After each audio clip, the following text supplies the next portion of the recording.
بسم الله الرحمن الرحیم. مونږه په تیر پروګرام ایگزامپل کې د string دوا built in function دا demonstrate کړی وو چې یو مونږه د length function کتلی او دویم د size function. په دواړو باندې مونږ د number of character چې په کوم string کې وو هغه کتلی وو.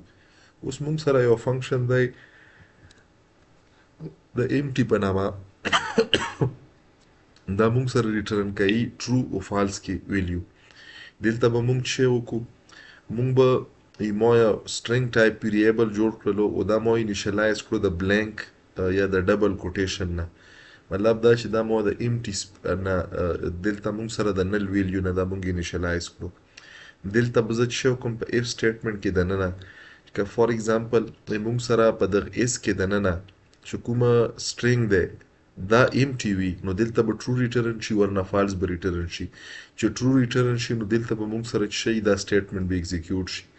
زه به راشم د پروګرام به کمپایل کم، کمپایلیشن کې څیره نشته دی، زه به دا رن کم. چې رن مو کړو نو تاسو کتلی شو string is empty. اوس زه for example دلته څه لیکم؟ زه دلته لیکم hello، ما دا میسیج ولیکلو. زه به دا کمپایل کم، ریکمپایل کم، ریکمپایلیشن نه بعد ما دا رن کړلو. چې رن مو کړو دلته تاسو کتلی شئ موږ سره وخته میسیج و، اوس یې موږ سره هیڅ شی هم نشته دی.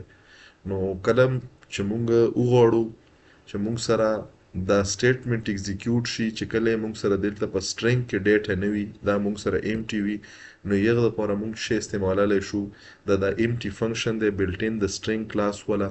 نو موږ د string class په object سره موږ څه کړی شو دا function کال کالی شو. نو hopefully چې په دغه function په دغه demonstration کې به تاسو ته د string class د empty function پته لګېدلی چې دا موږ څرنګه استعمالولی شو. ان شاء الله موږ به کنټینیو کوو په نور پروګرام ایگزامپل کې په یو نوي چې څومره موږ سره فنکشنز دي د string class والا. نو تاسو یې موږ سره اوسئ، ان شاء الله تاسو ته به ډېره فایده وشي.